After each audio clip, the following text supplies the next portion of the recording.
नमस्कार दोस्तों, स्वागत है आपका इस YouTube channel Sarvan GS classes में। पिछले क्लास में हम लोग चर्चा किए थे इस्लाम धर्म की उत्पत्ति के बारे में, इसका विकास के बारे में, इसकी विचारधारा के बारे में। आज हम लोग चर्चा करेंगे दोस्तों इस्लाम धर्म का प्रचार प्रसार के बारे में, किस तरीके से इस्लाम धर्म का प्रचार प्रसार हुआ। देखिए दोस्तों, ये एक नवीन धर्म संकल्पना है जो कि मध्य पूर्व काल में इसकी उत्पत्ति हुई है, जबकि हिंदू धर्म की उत्पत्ति जो है प्राचीन काल में मानी जाती है। आज से लगभग 5000 साल से भी पहले मानी जाती है। फिर भी जो है इस्लाम धर्म का प्रचार प्रसार अधिक हो पाया, पूरी दुनिया में अधिक संख्या में इसका विस्तार हो पाया। इसका मूल कारण क्या था, इन सभी के बारे में चर्चा करेंगे और कहां कहां इस्लाम धर्म का प्रचार प्रसार हुआ इनके बारे में भी चर्चा करेंगे। देखिए दोस्तों, पिछले क्लास में हम लोग ये चर्चा किए थे कि देखिए सऊदी अरब के मक्का में सबसे पहली बार यहीं पे जन्म हुआ था, वहीं पे पैगंबर मोहम्मद साहब का, और उसने जो विचारधारा दिया, ठीक है, इन सभी के बारे में चर्चा किए। तो ये है आपका मक्का शहर, ठीक है, मक्का। और सबसे पहले उसने इस्लाम धर्म को प्रचार प्रसार इसी क्षेत्रों में किया। मक्का से वो मदीना गए, यानी सऊदी अरब में वो सबसे पहले प्रचार प्रसार किए, ठीक है। जब पैगंबर मोहम्मद साहब की मृत्यु हुई, ठीक है, तो उसके बाद जो है उनका उत्तराधिकारी हुआ। हालांकि पैगंबर मोहम्मद साहब ने अपने उत्तराधिकारी किसी को नहीं चुना था, लेकिन उनके पुत्रों ने जो है मक्का में, ठीक है, उसके बाद जो पैगंबर मोहम्मद साहब के बाद जो उत्तराधिकारी हुए दोस्तों, उसको खलीफा कहा गया।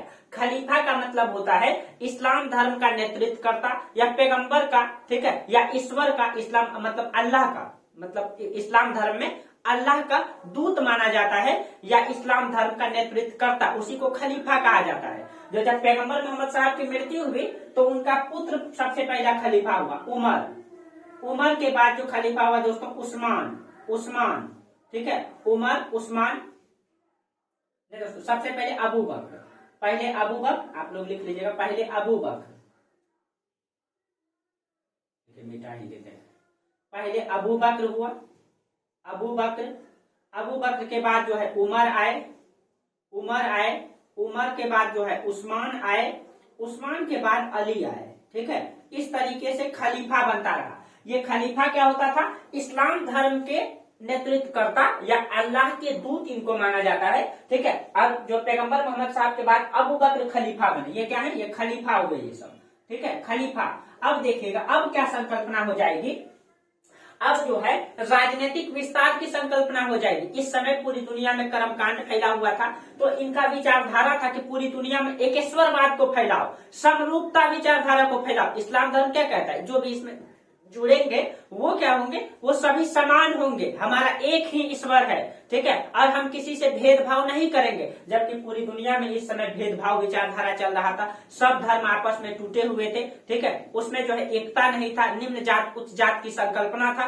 और इस कारण से जब ये एकेश्वरवादी संकल्पना का विकास होगा तो सभी धर्मों के लोग इसमें जुड़ेंगे और अधिक से अधिक प्रचार प्रसार होगा। लेकिन यहाँ पे जो खलीफा होते थे ये इस्लाम धर्म के नेतृत्व करता होते थे, और ये पूरी दुनिया में भेजते थे प्रचार प्रसार करने के लिए अपने दूत को, और ये जहां पर जाकर के अपनी सत्ता को काबिज करेगा, वो मान लीजिए कि मक्का से मान लीजिए इधर आए, ये हो गया आपका तुर्की आए, ठीक है, ये तुर्की आए, तो तुर्की में जिस व्यक्ति को भेजेंगे यहाँ पे अपना प्रचार प्रसार करेगा और अपना वहां पे राजनीतिक विस्तार करेगा। और जो व्यक्ति राजनीतिक विस्तार करेगा, अब यहाँ का वो क्या कहलाएगा, यहाँ का वो इक्तेदार कहलाएगा, इक्तेदार, ठीक है, यहाँ का इक्तेदार। अब ये इक्तेदार क्या करेगा, अपना यहाँ प्रचार प्रसार करेगा, और ये इक्तेदार अपने राजनीतिक हस्तक्षेप करने के लिए खलीफा से खिलियत प्राप्त करेगा, और जो इक्तेदार खिलियत प्राप्त करेगा वो उसको सर्वोच्च इक्तेदार समझा जाएगा।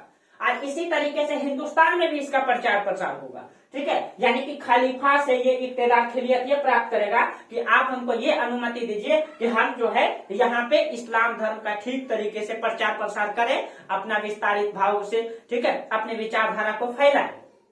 और इस तरीके से हर देश में जाएगा, यहाँ से जो है इधर इंडिया की तरफ भी आएगा, इधर भी जाएगा, इधर आपका पड़ता है तुर्की जाएगा, इधर तुर्की जाएगा, कुछ यूरोप भी जाएगा, और इस तरीके से देखिएगा चारों दिशाओं में इस्लाम धर्म का प्रचार प्रसार होगा। अगर आपको वर्ल्ड मैप में बता दें, देखिए दोस्तों थोड़ा सा आप लोगों को जानकारी के लिए बता दें, वर्तमान में पूरी दुनिया में 10 धर्म के लोग रहते हैं, ठीक है। अगर हम थोड़ा सा 10 धर्म के बारे में चर्चा कर दें तो शायद जानकारी बेहतर हो जाएगा, पूरी दुनिया को समझने में बहुत ज्यादा मदद मिलेगा आपको कि आज पूरी दुनिया में कितने धर्म के लोग रहते हैं, कहाँ कहाँ रहते हैं, ठीक है। और उनकी उत्पत्ति कहाँ हुई, थोड़ा सा मैं चर्चा कर देता हूँ इसके बारे में। देखिए अगर हम वर्ल्ड मैप को बनाते हैं, देखिए थोड़ा सा हम समझाने का प्रयास करते हैं। देखिए ये आपका मान लीजिए पृथ्वी है, ठीक है, पृथ्वी है। हम वर्ल्ड मैप बनाते हैं दोस्तों, कहाँ कौन सा धर्म है और उसकी उत्पत्ति बताते हैं आप लोगों को। देखिए ये आपका उत्तरी अमेरिका, हम एग्जैक्ट तो नहीं दोस्तों लेकिन प्रयास करेंगे बनाने के लिए, ठीक है, आप लोग समझ जाइएगा।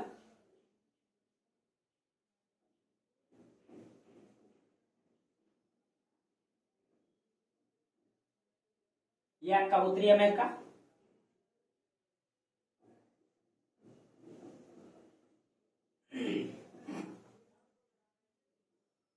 जैसे तैसे मतलब थोड़ा समझाना है। ये दक्षिणी अमेरिका, ये देखिए ये आपका थोड़ा सा ये ज्यादा इधर हो गया, देखिए थोड़ा इसको इधर ले लेते हैं, ठीक है, नहीं तो इधर स्पेस नहीं है।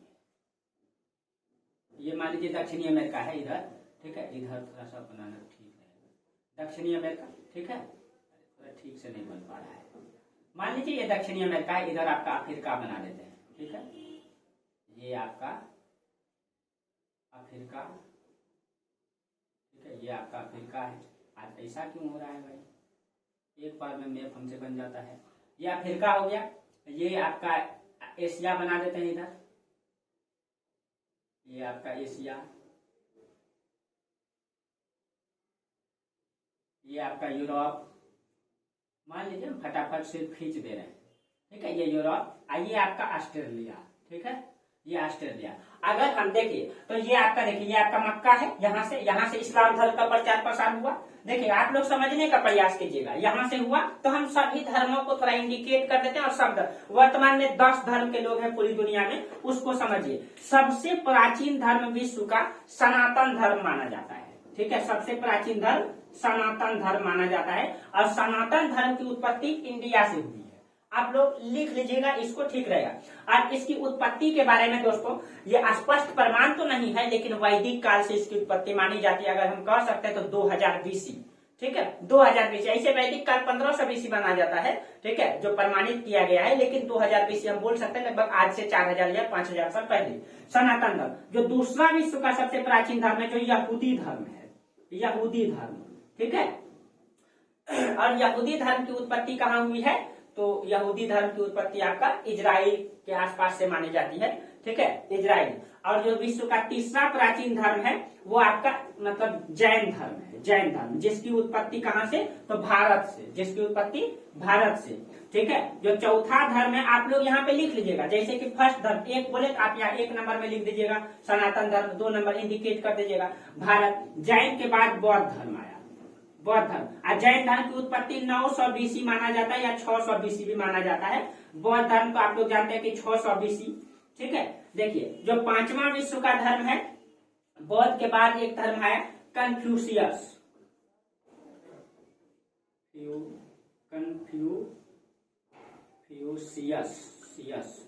कन्फ्यूशियस, ये चीन का मूल धर्म है। इसकी उत्पत्ति 600 बीसी में हुआ, 600 बीसी, 5 हो गया, ठीक है, 600। अब छठा नंबर में आपका कन्फ्यूशियस के बाद एक धर्म आया पारसी, पारसी, पारसी का भी 600 बीसी माना जाता है, 600 बीसी, ठीक है, 600। अब जो 7वां नंबर का जो धर्म है पारसी के बाद आया आपका, हाँ, ईसाई धर्म, ईसाई, ठीक है। ईसाई धर्म की उत्पत्ति आपको पता है इसी क्षेत्रों में हुआ है, ठीक है। ईसाई मतलब वर्तमान के इजराइल में, ठीक है, ईसाई धर्म। इसकी ईसाई की उत्पत्ति जो है ईसवी प्रारंभ, जहां से जो है हम लोग मतलब मानते हैं कि हम लोग जो ईसवी लिखना स्टार्ट किए वो ईसा मसीह के जन्म से ईसाई, ठीक है। हालांकि ये सब लंबा टॉपिक है दोस्तों, बस अभी हम लिख देते हैं खाली। ईसाई के बाद आया इस्लाम, देखिएगा इस्लाम कितना बाद आया है, इस्लाम। और उसके बाद 9वां धर्म आपका इस्लाम के बाद, तो एक छूट गया क्या, नहीं, ठीक है। इस्लाम के बाद जो है 15वीं, इस्लाम कब आया तो आपको पता है कि 7वीं सदी में आया, 7वीं सदी में इस्लाम आया। और 9वां धर्म में हो जाएगा आपका सिख धर्म, सिख, गुरु नानक, ठीक है, इनका जो है 15वीं सदी में आया ये, ठीक है। शायद ध्यान में तो नहीं है दोस्तों, शायद, लेकिन 1469 में शायद जो है गुरु नानक का जन्म हुआ है, आप लोग एक बार देख लीजिएगा, ठीक है। 10वां में हो जाएगा आपका एक नया धर्म आया है बहाई धर्म, भाई ये जो है कि ईरान में इसकी उत्पत्ति हुई 1900 ईस्वी में। ये वर्तमान का नवीनतम धर्म है, अभी इसका लगभग 150 साल भी नहीं हुआ है ठीक से, ठीक है। ये पूरी दुनिया में धर्म रहता है। अब देखिए, अगर हम बोले तो सनातन धर्म विश्व का सबसे प्राचीन है, लेकिन जनसंख्या में तीसरे स्थान में है। और दूसरे स्थान में सब पूरी दुनिया में सबसे अधिक जो है दोस्तों वो ईसाई धर्म है। ईसाई धर्म है जो उत्पत्ति की दृष्टि से 7वां है, क्योंकि दोस्तों आपको पता है कि यूरोपियनों यानी ईसाइयों ने पूरी दुनिया को गुलाम बनाया और उसने अपने नीति से जो है पूरी दुनिया में अपने धर्म का प्रचार प्रसार किया, इंडिया में भी किया, जो आपको आधुनिक भारत में पढ़ाएंगे, ठीक है। तो पूरी दुनिया में अगर हम ईसाई धर्म को देखें तो हम ग्रीन कलर से कर देते हैं, ये पूरा का पूरा क्षेत्र ईसाई का है, हम ग्रीन से कर देते हैं ईसाई। ये पूरा का पूरा लगभग में हम बोल रहे हैं दोस्तों, लगभग में ये पूरा का पूरा ईसाई है। ये पूरा जितना भी हम बताया ये सब पूरा यूरोप पूरा ईसाई है, लगभग में हम बोल रहे हैं, ठीक है। लगभग ये पूरा यूरोप ईसाई है, ये रसिया भी ईसाई है, ठीक है। ये पूरा ठीक। उसके बाद इस क्षेत्रों को छोड़ करके ये पूरा का पूरा क्षेत्र जो है ईसाई है, ये पूरा ईसाई, ठीक। हाँ, दूसरा में सबसे ईसाई धर्म का वर्तमान जनसंख्या जो है दोस्तों पूरी पृथ्वी पर लगभग जनसंख्या अभी 7.83 अरब है अभी तक, अभी 2011 के डाटा के अनुसार हम बोल रहे हैं, ठीक है। पूरी जनसंख्या जो पूरी दुनिया का 7.83 अरब है, लगभग हम इसको कह सकते हैं 8 अरब, ठीक है। 8 अरब यानी 800 करोड़ है, ठीक है। उसमें से जो ईसाई धर्म है, ये ईसाई धर्म इसकी जो संख्या है ये है 240 करोड़, 240 करोड़ सबसे अधिक जनसंख्या इसी का है।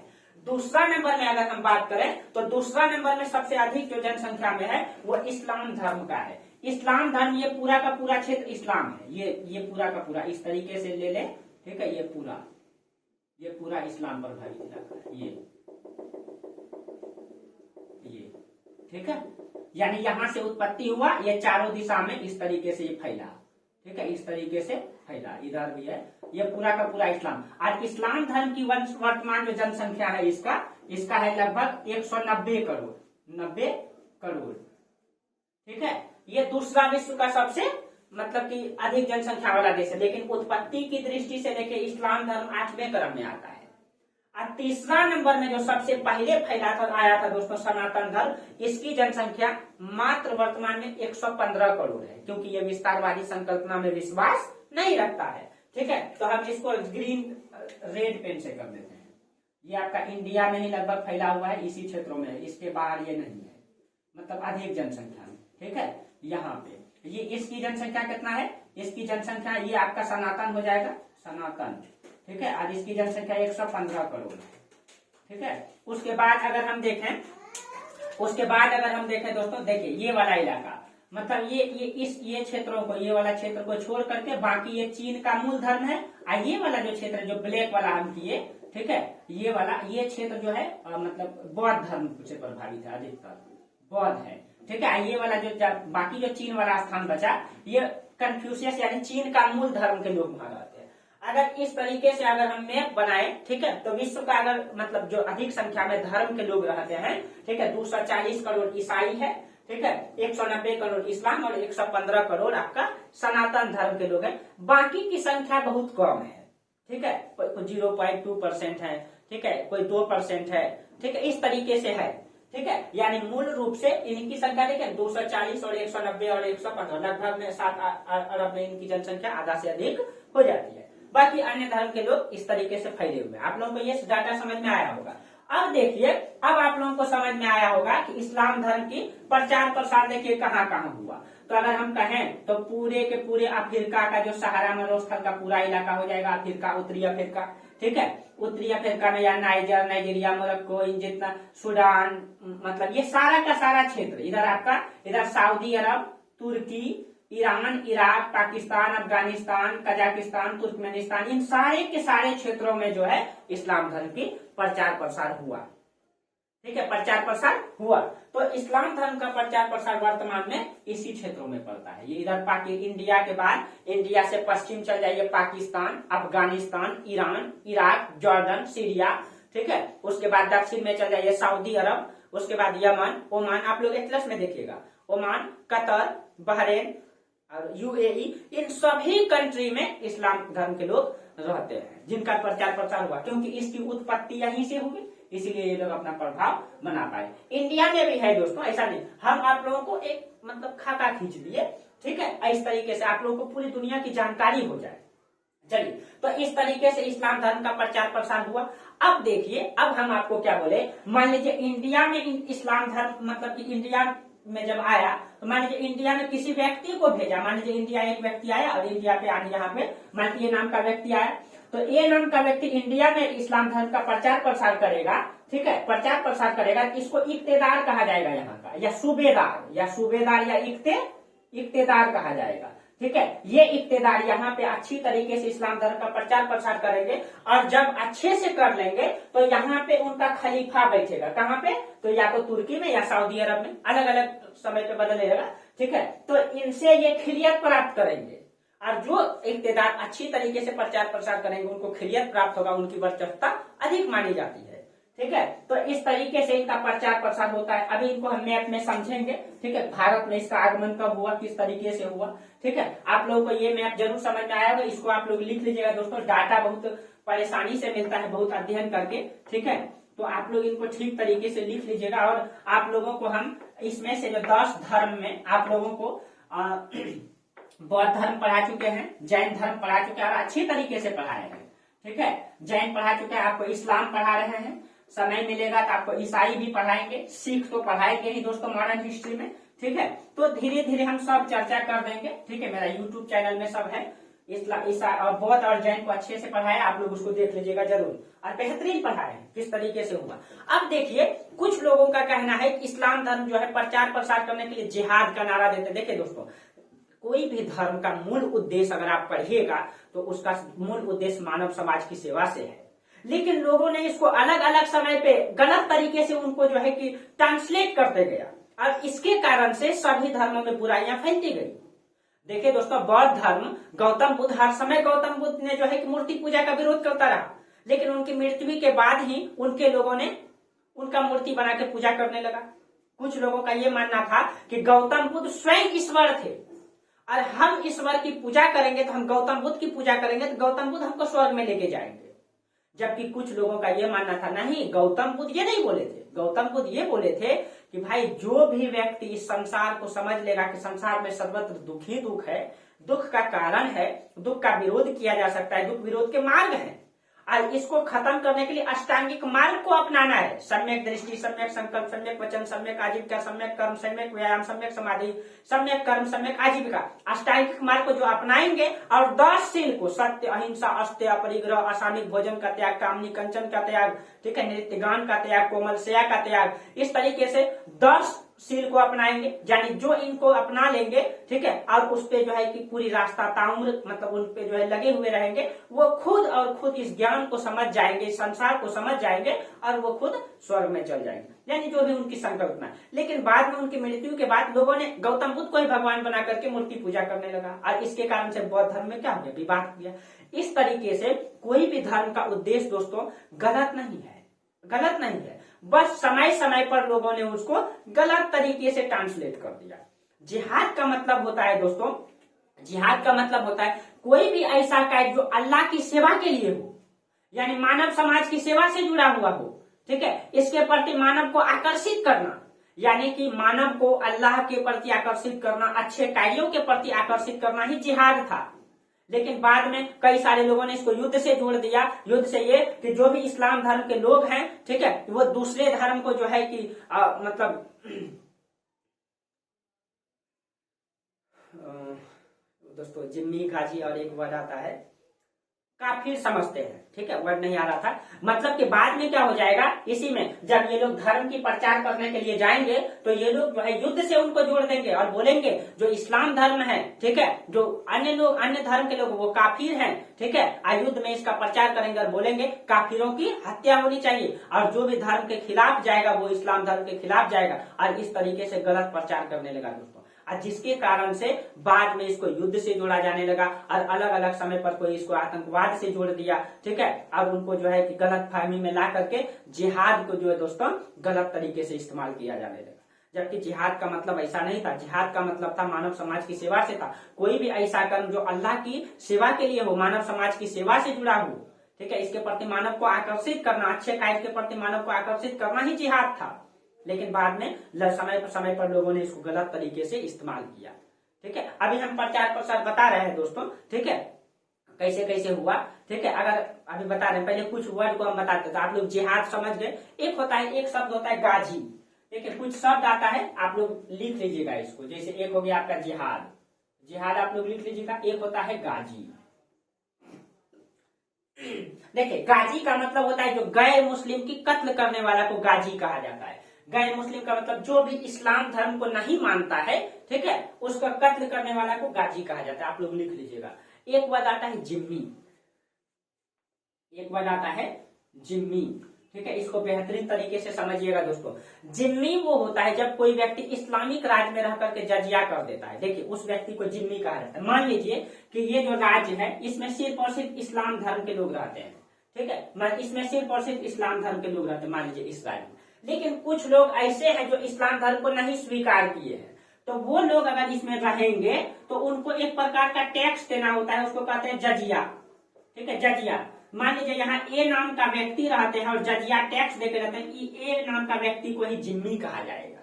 ठीक है, तो जिम्मी का अधिकार सभी इस्लाम नहीं देते हैं दोस्तों। इस्लाम धर्म में भी 4 विचारधाराएं होती है। विचारधारा के अंतर्गत उसको बांटा गया है। उसमें मानक पंथी है, हफी पंथी है, हनबल पंथी है और हनीफ पंथी है। देखिए इस्लाम धर्म में विचारधारा के आधार पर इसको 4 भागों में बांटा गया। एक होता है मानक पंथी, ठीक है, मानक पंथी, मानक पंथी समझिएगा। ठीक है, और दूसरा होता है दोस्तों हफी पंथी, हफी पंथी। एक होता है हनीफ पंथी, एक होता है हनीफ, हनीफ पंथी। और चौथा होता है हनबल पंथी, हनबल पंथी। ठीक है, ये 4 विचारधारा होता है इस्लाम धर्म में। ठीक है, हनबल पंथी। ठीक है, देखिए हनीफ को हम पहले लिख देते हैं, इसको उल्टा कर लीजिएगा तब ठीक है। देखिए पहले हो जाएगा आपका हनबल, ठीक है, तब हो जाएगा हनीफ। इससे क्या देखिए, अब देखिए ये जो 3 विचारधारा है, मान लीजिए इस 3 विचारधारा के लोग इस राज्य में अगर रहेंगे, ठीक है, तो कोई गैर इस्लाम को रहने का मौका देंगे। यानी कि मान लीजिए ये इस्लामिक राज्य है, इस्लामिक राज्य है, ठीक है, कोई भी राज्य इस्लामिक राज्य, इसमें सिर्फ और सिर्फ इस्लाम धर्म के लोग रहते हैं। अगर इसमें से इस्लाम धर्म में ये 3 विचारधारा के लोग रहेंगे इस राज्य में, ठीक है, तो इसमें अन्य धर्म के लोग भी रह सकते हैं।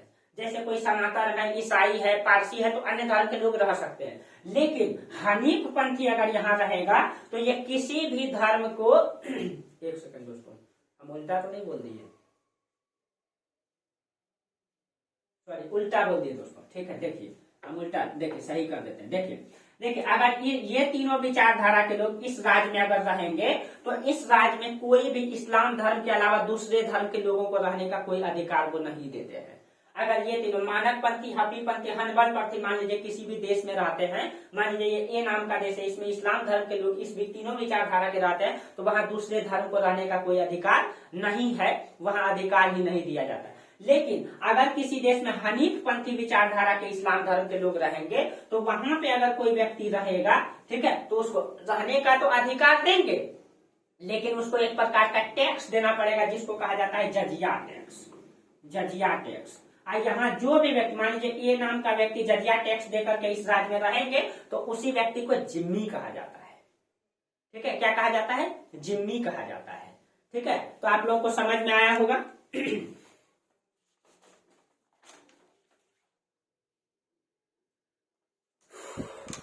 देखिए तो आप लोग जिम्मी समझ गए दोस्तों। ठीक है, अब एक आप लोगों को खलीफा भी बता ही दिए। ठीक है, खलीफा भी बता ही दिए कि पैगंबर मोहम्मद साहब की मृत्यु के बाद जो है, जो भी मतलब कि इस्लाम धर्म के जो उत्तराधिकारी हुए उसको मतलब कि जो इस्लाम धर्म के नेतृत्व करता हुए, ठीक है, उसी को मतलब खलीफा कहा गया। यानी कि खुदा का प्रतिनिधि या इस्लाम धर्म का नेतृत्व करता ही कौन हो जाएगा? खलीफा हो जाएगा। ठीक है, बाकी आप लोग तो खलीफा भी लिख लीजिएगा। कुरान आप लोग समझते ही हैं, एक होता है कुरान, एक होता है शरीयत, ठीक है, एक इजमा होता है, इलास होता है, हदीस होता है।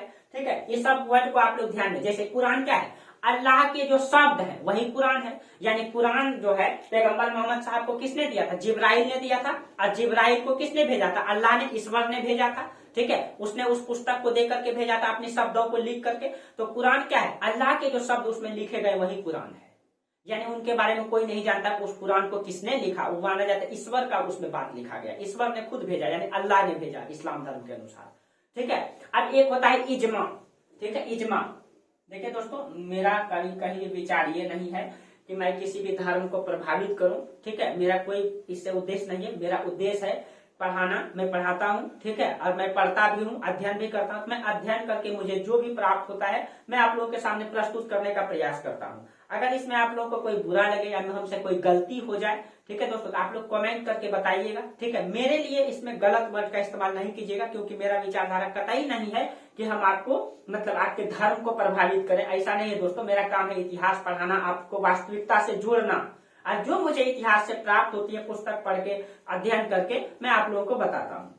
ठीक है, तो आप लोग गलत नहीं सेंस में नहीं लीजिएगा दोस्तों, जो भी रहे। ठीक है, चलिए, कुरान हो गया। इजमा, इजमा का मतलब होता है इस्लाम धर्म के जो ज्ञाता होते हैं, जो गुरु होते हैं, उनके द्वारा जो कानूनी व्याख्या की जाती है उसी को इजमा कहा जाता है। ठीक है, एक होता है इयास। ठीक है, और इस्लाम धर्म में जो तर्क वितर्क किया जाता है ना, तर्क करना, उसको इयास कहा जाता है, इयास। ठीक है, इयास आप लोग लिख लीजिए। एक होता है हदीस। हदीस, हदीस क्या है दोस्तों? पैगंबर से जुड़ी जो क्रियाकलाप है, जो परंपराएं हैं, उसको जो संकलित किया गया है उसी को हदीस कहा जाता है। ठीक है, उसी को हदीस कहा जाता है। ठीक है, अब देखिए, तो आप लोग ये समझ गए दोस्तों। ठीक है, अब हम लोग ये समझेंगे कि भारतीय सभ्यता पर इस्लाम का प्रभाव क्या क्या रहा। जब भारत में इस्लाम धर्म के लोग आए तो इस्लाम धर्म की उत्पत्ति ही दोस्तों 632 में यहाँ पे प्रचार प्रसार करना स्टार्ट हुआ मृत्यु के बाद। ठीक है, तो 632, तो 7वीं सदी में इस्लाम आया। यानी अभी तक हिंदुस्तान में सिर्फ और सिर्फ 3 धर्म के लोग रहते थे। उसमें आपका हिंदू था यानी सनातन धर्म, बौद्ध और जैन था। हाँ दोस्तों, बौद्ध और जैन था। ठीक है, हाँ, बौद्ध और जैन। अभी तक तो और कोई धर्म आया नहीं था 7वीं सदी तक में। ईसाई, ईसाई का बहुत कम प्रमाण है दोस्तों, आया भी होगा तो बहुत कम प्रमाण है। ठीक है, हाँ, एक ईसाई का चर्चा किए हैं हम इतिहास में। ठीक है, लेकिन मूल रूप से अभी 3 धर्म का ही लोग रहता था हिंदुस्तान में। ठीक है, और इस्लाम 7वीं सदी में आएगा। तो चलिए हम लोग समझते हैं कि भारतीय सभ्यता पर इस्लाम का क्या प्रभाव पड़ा और इस्लाम भारतीय से क्या सीखा। देखिए दोस्तों, अगर आप किसी भी क्षेत्र से जुड़े हुए होते हैं या कहीं आप जाते हैं तो ऐसा नहीं, हम भी, अब मैं पढ़ाता हूँ ऑफलाइन क्लास, तो ऑफलाइन क्लास में जब पढ़ाता हूँ तो मेरे पास बहुत सारे मतलब कि छात्र छात्राएं आते हैं। ठीक है, जो हमसे भी अधिक उम्र के होते हैं। ठीक है, तो मैं भी उनसे कुछ सीखता हूँ और मेरे से भी वो सीखते हैं। यानी कि प्रभाव दोनों में पड़ता है, क्योंकि वो लोग हमसे सीनियर होते हैं क्लास में, तो मुझे कॉलेज के बारे में पता चलता है, मुझे पीजी के बारे में पता चलता है। मेरे पास कई सारे ऐसे स्टूडेंट हैं जो पीजी के हैं, कई सारे ऐसे हैं जो पीएचडी कर रहे हैं। ठीक है, तो मैं सिर्फ इतिहास और ज्योग्राफी में थोड़ा सा विशेष ज्ञान रखता हूँ, इसलिए वो लोग जानकारी लेने आ जाते हैं। प्लस में मैं बीपीएससी का कोर्स कराता हूँ उन लोगों का, सिले जैसे कोई पीएचडी कर रहे हैं तो उनका कोर्स कुछ अलग, तो मैं इनके बारे में थोड़ा ज्ञान हासिल कर लेता हूँ, पीएचडी क्या है, थीसिस क्या है, इन सब के बारे में। तो ऐसा नहीं दोस्तों, मेरे पास वो लोग पढ़ने आते हैं, सिर्फ हमसे वो सीखते हैं नहीं, हम भी उससे कुछ सीखते हैं। तो इसका मतलब है इस्लाम धर्म यहाँ आए तो भारत को भी प्रभावित किया और वो भी प्रभावित हुए। कहने का मतलब मेरा यही है। ठीक है, चलिए तो देखिए,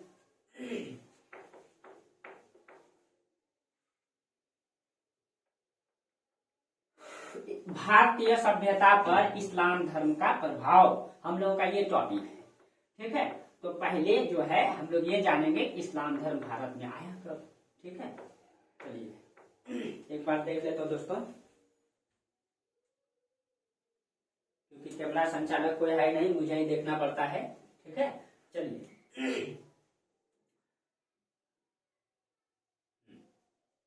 तो हाँ, हम टॉपिक में चर्चा कर रहे थे कि भारतीय सभ्यता पर इस्लाम का प्रभाव। भारतीय सभ्यता पर, अभी इसको क्यों नहीं मिटा रहे दोस्तों, अभी बताएंगे। सभ्यता पर इस्लाम का प्रभाव, इस्लाम का प्रभाव। देखिए दोस्तों, अब क्या हो गया कि अब प्रचार प्रसार होगा। इंडिया यहाँ है, ये सऊदी अरब है, ठीक है, सऊदी अरब, इराक, ईरान, पाकिस्तान, अफगानिस्तान, पाकिस्तान, ठीक है। आप देखिए, तो जब यहाँ पे पैगंबर मोहम्मद साहब की मृत्यु हुई तो वहां पे खलीफाओं ने अलग अलग क्षेत्रों में इस्लाम धर्म का प्रचार प्रसार करने के लिए अलग अलग व्यक्ति को भेजा, ठीक है, अलग अलग व्यक्ति को भेजा। तो सबसे पहली बार हिंदुस्तान में जो इस्लाम का मतलब आगमन होता है, ठीक है, सबसे 712 ईस्वी में मोहम्मद बिन कासिम आए थे, ठीक है। तो सबसे पहली बार यहाँ से मोहम्मद बिन कासिम आए थे और कहीं कहीं भारतीयों के द्वारा गलती किया गया था, जो आपको इतिहास में पढ़ाएंगे दोस्तों, मध्यकालीन भारत जैसे ही स्टार्ट करेंगे उसी में पढ़ाएंगे, ठीक है। अभी देखिएगा, हमको अभी समझना क्या है। अब 712 ईस्वी में सबसे पहली बार मोहम्मद बिन कासिम आए और 714 ईस्वी तक वो रहे। तो भारत में सबसे पहली बार जजिया कर उसी ने लगाया था। क्यों? क्योंकि वो इस्लाम थे और उसने जिस क्षेत्रों को कब्जा किया, सिंध का क्षेत्रों पे, ठीक है, तो सिंध का क्षेत्र में वो इस्लामिक राज्य बनाया और इसीलिए वहां पे जो भी इस्लाम के अलावा अन्य धर्म के लोग रहते थे उस पर जजिया कर लगाया था। लेकिन इसने 2 साल शासन किया, उसके बाद खत्म हो गया, उसके बाद ये वापस चले गए, इसका कार्यकाल खत्म, उनकी मृत्यु हो जाती है, ठीक है। 712 में मोहम्मद बिन कासिम, उसके बाद जो है फिर से इस क्षेत्रों में तब तक इस्लाम धर्म का प्रचार प्रसार हो चुका था, ठीक है। अब उसके बाद 712 के बाद जो है, तो आप लोग लिख लीजिएगा मोहम्मद बिन कासिम। 712 के बाद मोहम्मद गजनवी का आक्रमण होता है 27 बार, जो 1000 ईस्वी से 1027 के बीच 27 बार उसने आक्रमण किया था, ठीक है। और उसी ने जो है सोमनाथ मंदिर को लूटा, कांगड़ा का मंदिर को लूटा, कई सारे मंदिर को लूटा था। उस समय भारत में बहुत सारा मंदिरों में सोना भरा हुआ था दोस्तों, आज ये लोग लूट करके लेकर के गए थे, ठीक है। तो देखिए, उनका अलग उद्देश्य था, धर्म का प्रचार प्रसार कहीं कहीं गलत तरीके से वो कर रहे थे, ठीक है। 1000 उसके बाद मोहम्मद गौरी का आक्रमण होता है। मोहम्मद गौरी का आक्रमण इधर से होता है, वो गजनी से आए थे, ठीक है, गजनवी भी गजनी से आए थे, गौरी भी आए थे, जो अफगानिस्तान में पड़ता है, क्योंकि उस क्षेत्र में इस समय जो है इस्लाम का प्रचार हो चुका था। तो यहाँ पे जब मोहम्मद गौरी आए, ठीक है, गौरी जब आए, ये आए थे, इनके बारे में स्पष्ट प्रमाण नहीं है, ठीक है, इतिहास में मतभेद है, इसीलिए 1191 और 1192 याद रखिएगा। 1191 तराइन का प्रथम युद्ध, जिसमें जो है मोहम्मद गौरी मतलब कि हार गए थे पृथ्वीराज चौहान से, और 1192 में तराइन का द्वितीय युद्ध, जिसमें पृथ्वीराज चौहान हार गए। तो इसने क्या किया, हिंदुस्तान में अपनी सत्ता की नींव डाल दिया, और सत्ता की नींव जब डाला तो उसी को हम कहते हैं, मोहम्मद गौरी का गुलाम था कुतुबुद्दीन ऐबक। तो यहाँ पे उसने गुलाम वंश, जिसको दास वंश या इलबरी वंश भी कहा जाता है, उसकी स्थापना हुआ, ठीक है, इलबरी वंश। आज चूंकि इल्तुतमिश जो है मोहम्मद गौरी का गुलाम हो गया ऐबक, कुतुबुद्दीन ऐबक, ठीक है, ये ऐबक को यहाँ बैठा दिया और ये वापस चल गए। ऐबक का गुलाम हुआ इल्तुतमिश, इल्तुतमिश की पुत्री हुई रजिया सुल्तान। रजिया के बाद बलबन शासक और कई सारे आया, ठीक है। तो इसमें जो है इनका गुलाम जो है बलबन, इसीलिए इसको जो है गुलाम वंश कहा जाता है, क्योंकि सब गुलामों ने इसमें शासन किया। और ये जब शासन किए यहाँ पे, जब इस्लाम धर्म यहाँ आया, यहाँ अपना प्रचार प्रसार किया, तो भारत की कई सारे सभ्यता को उसने प्रभावित किया, भारतीयों से भी वो प्रभावित हुआ। तो क्या क्या प्रभाव डाला हिंदुस्तान में, कैसे प्रभावित किया, इसी चीजों को हम लोग चर्चा करेंगे, ठीक है। अब आप लोगों को समझ में आया, यानी कि इस तरीके से इस्लाम धर्म के लोग आए, यानी कि 712 कहेंगे 8वीं सदी में। लेकिन मूल रूप से हिंदुस्तान में सत्ता कब जमाए, तो 1192 के बाद 1206 ईस्वी में गुलाम वंश की नींव डाला गया हिंदुस्तान में। उसके बाद जो है ये अस्थायी रूप से यहाँ आ गए, साम्राज्य विस्तार किए, ठीक है, और उसके बाद इस्लाम चलता रहा है, ठीक है। लेकिन 712 में पहली बार आए थे, इसीलिए हम लोग वहीं से हिस्ट्री को विभाजित कर देते हैं। हालांकि हिस्ट्री को विभाजित नहीं किया जा सकता, लेकिन विभाजित। देखिए दोस्तों, अब हमको ये समझना है कि जिस समय इस्लाम हिंदुस्तान आया, याद कीजिए दोस्तों, आपको इतिहास अभी हम अगला टॉपिक ही पढ़ाएंगे, उस समय हिंदुस्तान का कंडीशन क्या है। अब उस समय दोस्तों हिंदुस्तान में, याद कीजिए, 7वीं सदी और 8वीं सदी का दौर चल रहा है हिंदुस्तान में। आज यहाँ सामंतवाद, राजपूतों की उत्पत्ति का काल माना जाता है, और जिस समय राजपूत की उत्पत्ति हुई है उस समय जो है ब्राह्मण धर्म का प्रभाव पुनः से होने लगा। ब्राह्मण धर्म का प्रभाव का मतलब दोस्तों, कर्मकांड बढ़ गया, छुआछूत बढ़ गया, वर्ण व्यवस्था जो है जो प्रचलन में जब आया तो यहाँ पे छुआछूत बढ़ गया, आपसी संघर्ष बढ़ गया। जब यहाँ पे इस्लाम आएंगे तो ये आपस में लड़ाई करते हुए दिखाई देंगे, यहाँ पे वर्ण वर्ण व्यवस्था आ गया। वर्ण व्यवस्था का मतलब आप लोग समझ रहे दोस्तों, ब्राह्मण, क्षत्रिय, वैश्य और शूद्र, शूद्रों का अधिकार खत्म कर दिया गया था, महिलाओं का अधिकार खत्म कर दिया गया था, ठीक है। बहुत सारे कर्मकांड परंपरा को जन्म दिया गया था, निम्न जाति को कोई अधिकार नहीं दिया गया था। और इस परिस्थिति में इस्लाम धर्म जब हिंदुस्तान आया तो निम्न जाति के जो लोग थे, जो शूद्र थे, वो अपने इज्जत चाहते थे, वो अपनी प्रतिष्ठा चाहते थे, क्योंकि हिंदू धर्म में उसको कोई सम्मान नहीं मिला था। और इसी कारण से कहा जाता है यहाँ के शूद्रों ने इस्लाम धर्म को स्वीकार किया, ठीक है। क्यों स्वीकार किया? क्योंकि उनको सनातन धर्म में कोई अधिकार नहीं था, जबकि इस्लाम धर्म एक ईश्वरवादी संकल्पना को मानता है, वो समरूपता की विचारधारा को मानता है, ठीक है। उसमें एक ईश्वर है, सभी को समान समझा गया, उसमें जाति पाति कुछ भी नहीं होता था पहले, ठीक है, शुरुआती चरण में। और उनको जो है बराबर बोला, जो भी इस्लाम धर्म में जुड़ेगा वो सब हम लोग अल्लाह के संतान हैं, हम लोग भाई भाई हैं। जबकि हिंदू धर्म में उच्च नीच की परंपरा चलता था। इसी कारण से हिंदुस्तान में बहुत सारे जो मतलब सनातन धर्म के लोग थे वो इस्लाम धर्म को स्वीकार किए, ठीक है, इस्लाम धर्म को स्वीकार किया और इस तरीके से यहाँ प्रचार प्रसार हुआ। लेकिन जैसे ही हिंदू धर्म के लोग इस्लाम धर्म में कन्वर्ट करने लगा, ठीक है, तब इस उच्च जातियों को लगने लगा, यानी कि जो ब्राह्मण समाज के लोग थे, उनके जो नेतृत्व करता थे, उनको लगने लगा भाई हमारा धर्म खतरे में है और धर्म के लोग परिवर्तित हो रहे हैं। तब उसने जो है अपने विचारधारा में भी परिवर्तन लाया, अपने जो मतलब कर्मकांड परंपरा था उसको कम किया, बहुत सारे अधिकार में निम्न जाति को भी छूट दिया, महिलाओं में जो है कई सारे परंपरा को जन्म दिया गया, ठीक है। जैसे इस्लाम धर्म हिंदुस्तान में आए तो भारत में बहुत सारे परंपरा को जन्म दिया गया। और इन जो मतलब जो सनातन धर्म के नेतृत्व करता थे, उनको लगा कि बहुत सारे लोग उसमें कन्वर्ट ना हो जाए, इसलिए उसने अपने धर्म को उदार बनाया। उसने क्या क्या परंपरा को लाया, थोड़ा सा हम देख लेते हैं, ठीक है, क्या क्या परंपरा। तो आप लोगों को ये समझ में आया किस तरीके से हिंदुस्तान में आया वो, ठीक है। अब देखिए, अब जब वो प्रभावित करने लगा, यहाँ के लोग इस्लाम में कन्वर्ट होने लगे, तब जो हिंदू धर्म के जो नेतृत्व करता था उसने क्या क्या प्रभाव किया। सबसे पहले हिंदुओं की में जाति पर की शुद्धता पर बल दिया गया, जाति की शुद्धता पर, ये दोस्तों, ठीक है। देखिए, सबसे पहले उसने क्या किया, हिंदुओं की जाति पर शुद्धता, हिंदुओं की जाति की शुद्धता पर बल दिया गया।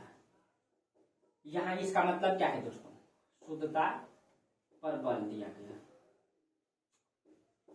पर आप लोग पूरा लिखिएगा, पर बल दिया गया, ठीक है।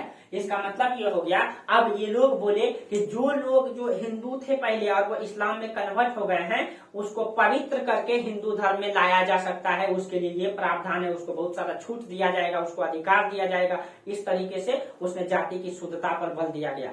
अब देखिए दोस्तों, यहाँ पे महिलाओं के लिए कर्मकांड बढ़ जाता है, क्यों बढ़ गया, यहाँ पे बाल विवाह पर्दा प्रथा का विस्तार हुआ। ऐसा क्यों हुआ?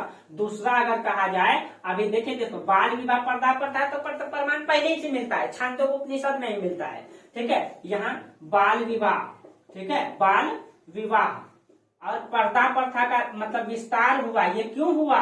क्योंकि यहाँ पे अब जो है जो हिंदू धर्म की जो लड़की होती थी, उनकी कम ही उम्र में शादी करा दिया जाता था, उसको पर्दे के अंदर छुपा के रखा जाता था, ताकि कोई भी इस्लामिक लोग उनको देख करके बुरा नजर न डाले, ठीक है, वो इस्लाम में कन्वर्ट ना हो। क्योंकि यहाँ पे अब इस्लाम धर्म का प्रचार प्रसार हो रहा है, उनका राजनीतिक विस्तार हो रहा है, उनका अब राजा जो है इस्लाम बन रहा है। और इसी कारण से यहाँ बाल विवाह पर्दा प्रथा का विकास, कहीं कहीं महिलाओं का अधिकार अब शोषण में बदलने लगा, उनका अधिकार को समाप्त कर दिया जाने लगा, उसको पर्दे के अंतर्गत रखा जाने लगा, ठीक है। बच्चे में विवाह करा दिया जाता था ताकि जो इस्लाम धर्म में वो कन्वर्ट ना हो, कोई इस्लाम में बुरी नजर, इस तरीके से विचारधारा दिखाई देता है इस समय, ठीक है। इस तरीके से यहाँ विचारधारा। उसके बाद जोहर प्रथा का विकास हुआ। कैसे जोहर प्रथा का विकास हुआ? यहाँ पे जोहर प्रथा, आप लोग पद्मावत फिल्म देखे ही होंगे, हजारों महिलाओं के साथ जो है कि पद्मावती ने आग में आत्मदाह कर ली थी, ठीक है। तो जोहर प्रथा का विकास हुआ। कैसे?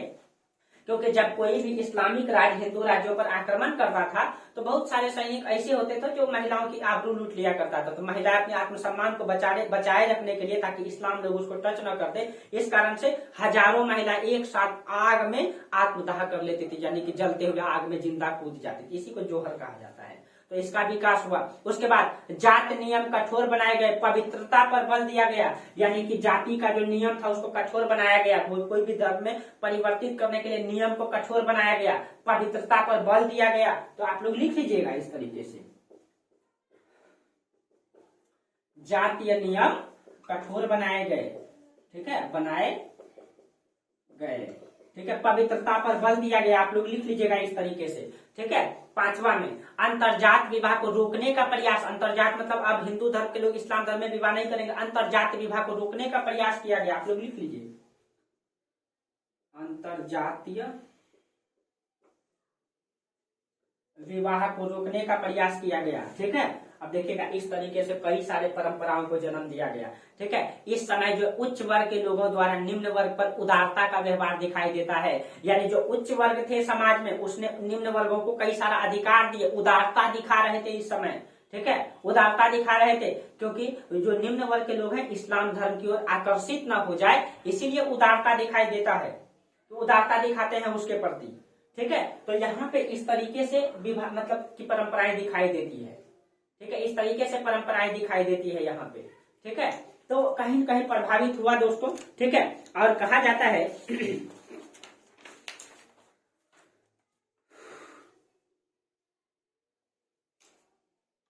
देखिए, कहा जाता है कि बहुत सारे ऐसे चीज हैं जिससे जो हम लोग भी प्रभावित हुए, जिससे इस्लाम भी प्रभावित हुए हमसे। ऐसा नहीं है कि सिर्फ हम लोग प्रभावित हुए, वो लोग भी प्रभावित हुए।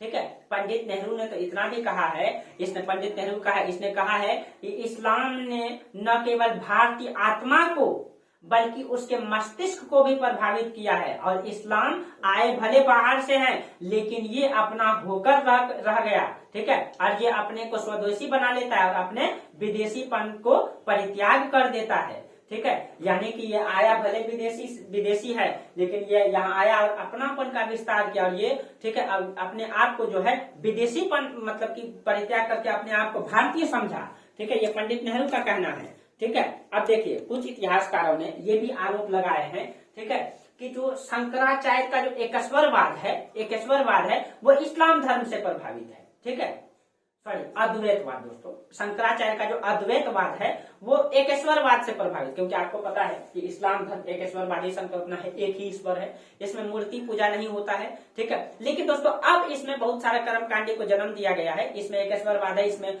मतलब अब जो है इसमें भी कई सारे धर्म मतलब इस्लाम धर्म में कई सारे विभागों में बांट गया। आपको पता है कि इसमें भी इस्लाम धर्म में शिया होता है, सुन्नी होता है, बहारा होता है, उसमें भी सबसे पहले जो होते हैं पठान होते हैं जिसको खान भी कहा जाता है, उसके बाद शेख, सैयद, अंसारी, इस तरीके से इसमें भी विभाजित है दोस्तों। जो अंसारी होता है इस्लाम धर्म में ये सबसे निम्न जाति माना जाता है इसमें, और जो पठान होते हैं, जो खान होते हैं, ठीक है, इसमें सबसे सर्वोच्च माना जाता है। ठीक है, आप लोग इसको देख लीजिएगा एक बार, इस तरीके से 4 है, खान या पठान एक हुआ, सैयद, शेख और अंसारी 4 होते हैं इसमें, और सबसे निम्न जाति के इसमें अंसारी को माना जाता है। ठीक है, पठान लोग अंसारी में विवाह नहीं करते हैं। ठीक है, तो ये ऐसा होता है। ठीक है, तो अब जो है इस्लाम धर्म में भी बुराइयां फैल गई है, इसमें भी कई सारे कर्मकांड को जन्म दिया गया। ठीक है, ऐसा नहीं, सब धर्म परिस्थिति के अनुसार जो है उसकी विचारधारा में परिवर्तन दिखाई देता है। ठीक है, अब चलिए अब हम लोग ये जानेंगे कि जो इस्लाम धर्म है, ठीक है, यानी जो शंकराचार्य का जो अद्वैतवाद है, शंकराचार्य आपको पता है कि इस संसार के लिए एक नई विचारधारा दिए हैं, अद्वैतवाद, यानी कि दूसरा कोई नहीं है, जबकि इस्लाम धर्म एकेश्वरवाद है। देखिए अभी इसको थोड़ा सा हम समझाते हैं इस डिबेट को, इधर थोड़ा मिटाइए। अब आप लोगों को इधर विस्तार समझ में आएगा, आप लोग मैप में जरूर बनाइएगा इसको। ठीक है, इसको मैप में बनाइएगा, ज्यादा समझ में आएगा।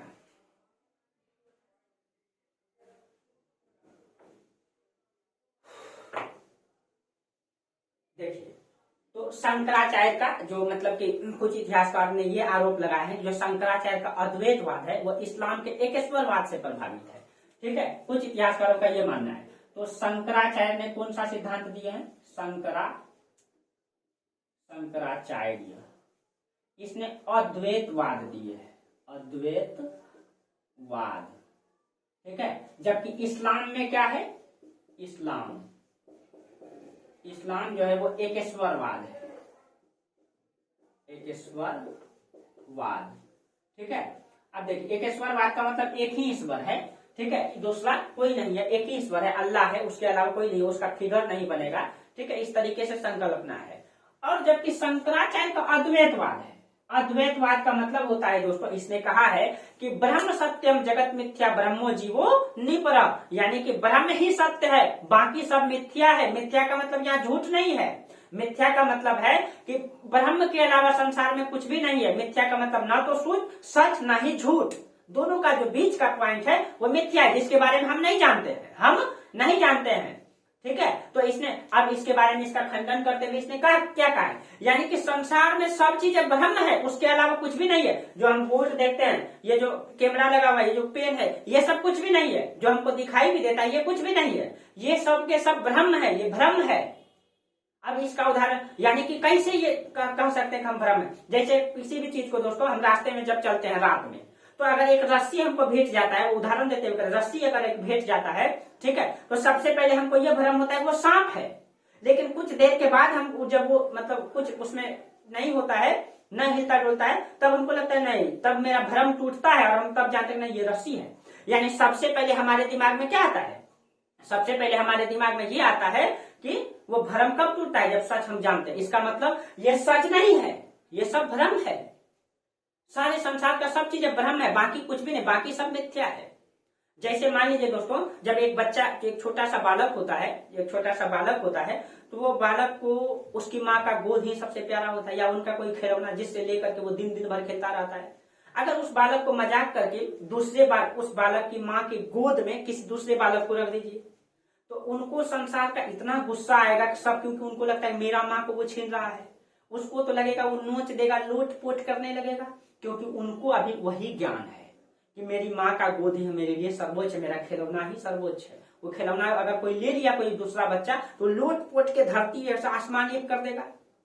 जब वही बच्चा बड़ा हो जाए और उनको बोलिए तुम तो इस खिलौना के लिए लोट रहा था, तब तो वो बोलेगा यार क्या कर रहे थे हम, खिलौना के लिए लोट रहे, लो 2-4 को खिलौना और ले लो। क्यों? क्योंकि उनको उस चीज का ज्ञान हो गया। लेकिन जो बच्चा 7 क्लास 8 क्लास में 13-14 साल का है, मान लीजिए कि 4-5 गो गैंग चलता, मतलब दोस्ती यारी है उन लोगों में, 4-5 गो दोस्त है जो बहुत गहरा दोस्त है, वो लोग जहां जाता है साथ में जाता है, खाना पीना खाना, उधर गुल्ली डंडा खेलना सब साथ में होता है। उस गैंग का एक बालक को कोई दूसरा गैंग का लड़का पीट दे, तब ये सब गैंग मिला करके जाएगा उसको पीटने के लिए। देखिए दोस्तों, हम कुछ अलग समझाना चाह रहे हैं, पीटने के लिए जाएगा और इसके लिए उन सब का कपार फोड़ देगा, वो अपना भी फोड़ लेगा।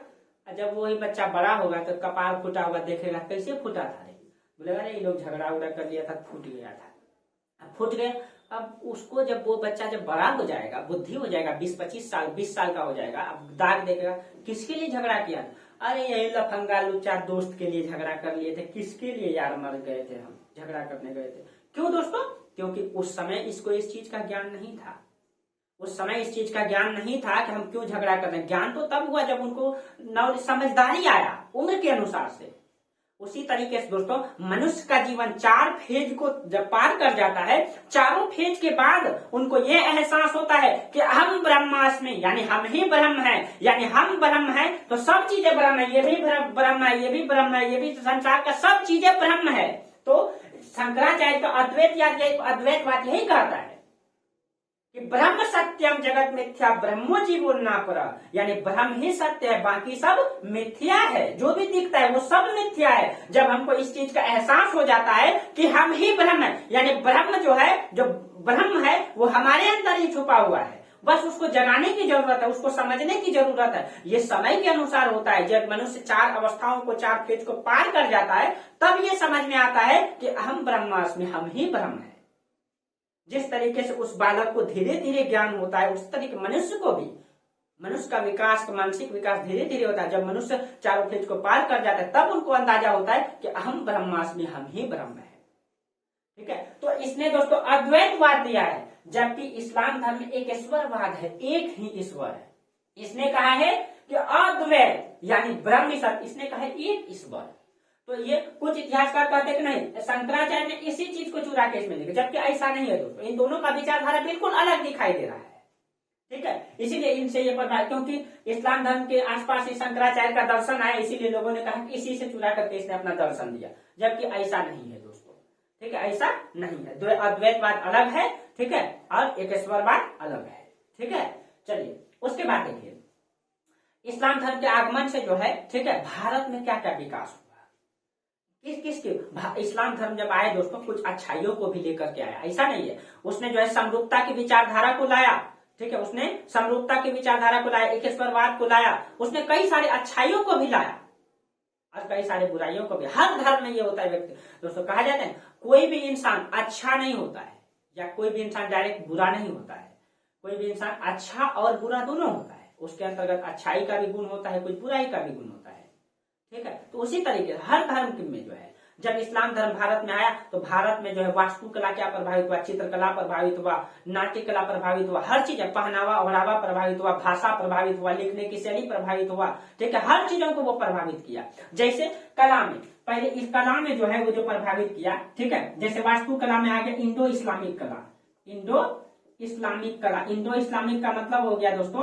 इंडो मतलब इंडियन और इस्लामिक मतलब इस्लाम, यानी कि दोनों परंपरा। जैसे पहले जो मंदिर बनता था, मान लीजिए ये मंदिर है, इसमें मंडप का निर्माण होता था, ठीक है, मंडप। अब ये मतलब ये पहले से मंदिर बना हुआ है, अब इसी में देखेगा जो इस्लाम का जो मंदिर होता है, मतलब जो मस्जिद होता है, वो गुम्बद बना हुआ होता है, यानी इसी में वो गुम्बद बना दिया, यानी इसी को तोड़ के वो ऐसे करके परंपरा, ये हो गया इंडो इस्लामी, यानी पहले ये इंडियन था, इसमें इस्लाम आ गया। जो मेहराब होता है, ठीक है, जो दरवाजा पे ये डिजाइन होता है, मेहराब हो गया, और जो दरवाजा पे होता है दोस्तों इस डिजाइन से, उसको क्या कहा जाता है, ध्यान से उतर गया दोस्तों, ठीक है। जो पिचकारी है, जैसे कि दीवार में संगमरमर में सोना चांदी को जड़ना, ठीक है, ये सब परंपरा कहाँ से आई है, इस्लामिक परंपरा। पहनावा में जो वो कपड़ा आया दोस्तों, हम खान पान में परिवर्तन आया, बहुत सारे उच्च वर्ग के लोग थे जो कि अब जो है कि खान पान में परिवर्तन लाए, पहले मांस का कम उपयोग करते थे, ये लोग आए तो मांस का सेवन करने लगे उच्च वर्ग के लोग। पहनावा ओहरावा में जो है कि जो इस्लामिक लोग पहनते थे वो पंजाबी का सिस्टम आ गया,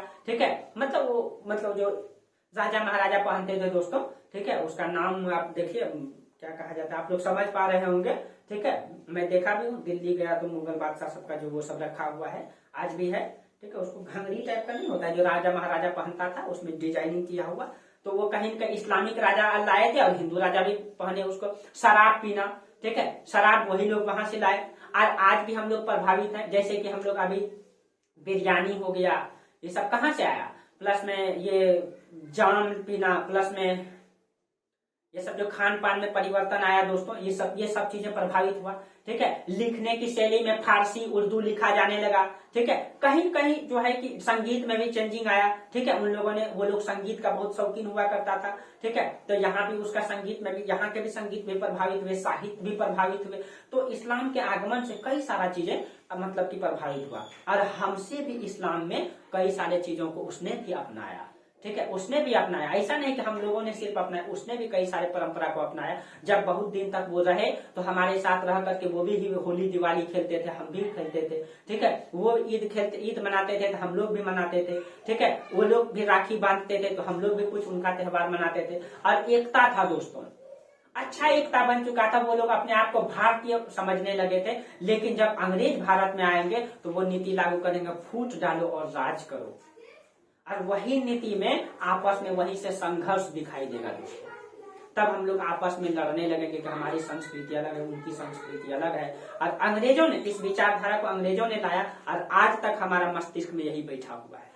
जबकि किसी भी धर्म का मूल उद्देश्य दोस्तों गलत नहीं होता है, सभी धर्मों का मूल उद्देश्य मानव समाज से जुड़ा हुआ है, मानव सेवा से जुड़ा हुआ है, ठीक है दोस्तों। इस्लाम धर्म तो बहुत बड़ा है, किसी भी धर्म को हम धार्मिक मतलब ज्ञाता तो नहीं है, किसी भी धर्म के विशेषज्ञ तो नहीं है, ठीक है, बस मतलब इतिहास को आप समझें, जाने, उसको प्रस्तुत करें हम, ठीक है। ऐसे तो बहुत लंबा है दोस्तों, ठीक है, इसको चर्चा करना आसान नहीं है, महीनों बीत जाएगा, खत्म नहीं कर पाएंगे, ठीक है। हाँ, आप लोग विशेष ज्ञान हासिल करना चाहते हैं तो आप लोग पढ़िए, इसको खोजिए, हम एक रास्ता बता दिए आप लोगों को, ठीक है, मेरा काम है बताना और आपको तर्क करने सिखाना, आपको जान समझाना, ठीक है। अब किस तरीके से इस्लाम धर्म हिंदुस्तान में आया, किस तरीके से काबिज करेगा, ठीक है, और इस समय हिंदुस्तान की परिस्थिति क्या है दोस्तों, अब हम लोग अगले क्लास में चर्चा करेंगे इसके बारे में, ठीक है। तो आज यहीं तक रहने दीजिए, ठीक है, फिर हम लोग आगे चर्चा करेंगे, ठीक है, हिंदुस्तान का स्थिति इस समय क्या है, ठीक है, यहाँ पे इस्लाम धर्म की उत्पत्ति हुआ, ठीक है, और हिंदुस्तान की स्थिति इस समय क्या है, किस तरीके से देखेगा, उत्तर भारत टुकड़ों में विभाजित, चौहान, परमार, चंदेल आपस में ये लोग लड़ेगा, ये राजपूत है आपस में लड़ेगा, और उसी समय उधर से इस्लाम का आगमन होगा,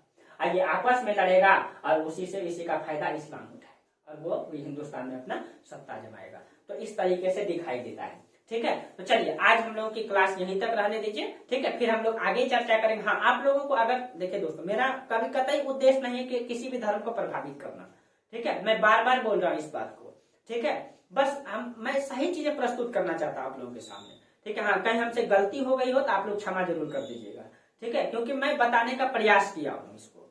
ठीक है, चलिए बाकी आप लोगों को मेरा क्लास अगर बहुत अच्छा लगता है या जैसा भी लगता है दोस्तों, कमेंट कीजिए, लाइक कीजिए, जरूर सब्सक्राइब कीजिएगा। ठीक है, चलिए थैंक यू, बहुत बहुत धन्यवाद आप लोगों को।